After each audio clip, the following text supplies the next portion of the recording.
Halloween is right around the corner, and you and the family are excited for a night of scares and sweets.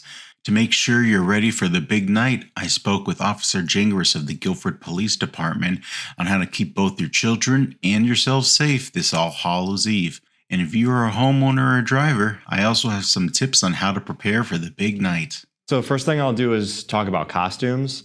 A lot of Halloween costumes, as we know, are black or dark colored, which might be scary, but it's also not very safe, especially if you're walking down the road at night, going from house to house trick-or-treating.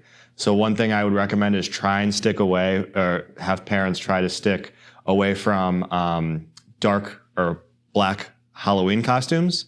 Wear something brighter, more reflective, and if you have to have a black costume, then what I would recommend would be getting some kind of reflective tape to put on the costume, so cars can see you or your child, and or you can get a reflective like candy bag, or maybe some glow sticks are always a good option.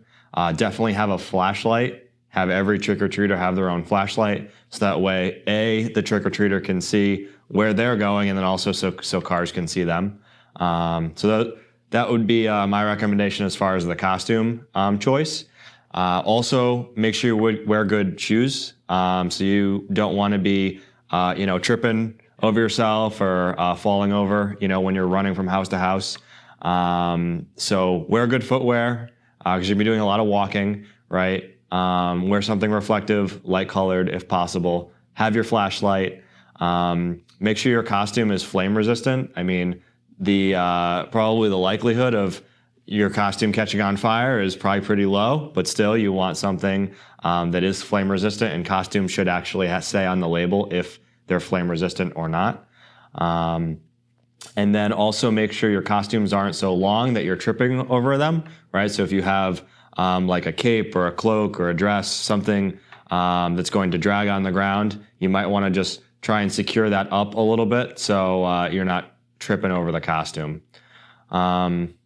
If you are a parent that has older kids that are going out on their own, I would talk with your kids and develop a pre-agreed upon route that your kids are going to be going from house to house, just so you know where they are, and then also agree on a curfew or a time that they should be coming home. And that's again if you're not going with your kids, but they're old enough to go on their own, but you still want to have an idea of where they're going to be going.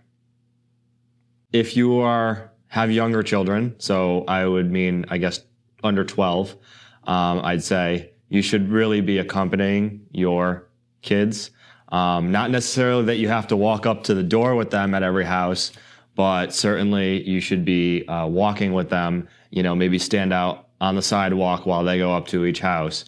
But just being there, again, if your kids are under 12, probably a good idea to accompany them going from house to house, making sure that they're traveling safely, they're not running in the road, things like that. And then, of course, like I said, if you have older children who are old enough to go out on their own, that's fine. But just making sure that you know where they're going to be, having that agreed upon route that they're going to go, the time that they're going to be coming home.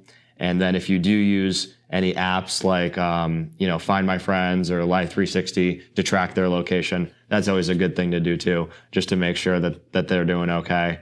Not wandering off to somewhere where they shouldn't be going. When you're going from house to house, try to walk and not run. Try to use sidewalks, crosswalks. Don't run across the road. Try to, just move safely from house to house so you're not, again, causing an issue with traffic or anything like that. Try not to cut through people's yards would be another recommendation. Not everyone likes, kids trampling through their backyard to go from one house to another. So I'd say, if you need to walk on the grass a little bit, because maybe there's no sidewalk, and it's a narrow, dark road, and you want to, just be a little bit safer than walking on the side of the street. Try to, if you need to walk on someone's front yard a little bit, that's generally okay, but I wouldn't cut through people's backyards, hop fences or anything like that.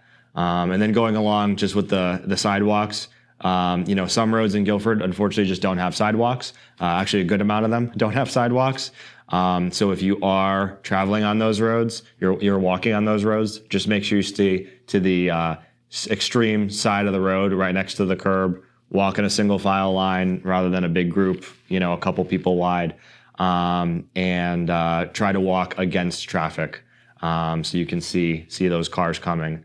And then another thing would be just to stick to the more well-lit areas. There's a lot of roads, especially in North Guilford, that don't have street lights, and so it's very, very dark. So just try to stick to the more well-lit areas when you're going house to house trick-or-treating. If you're a homeowner, certainly if you're planning on giving out candy, turn your lights on.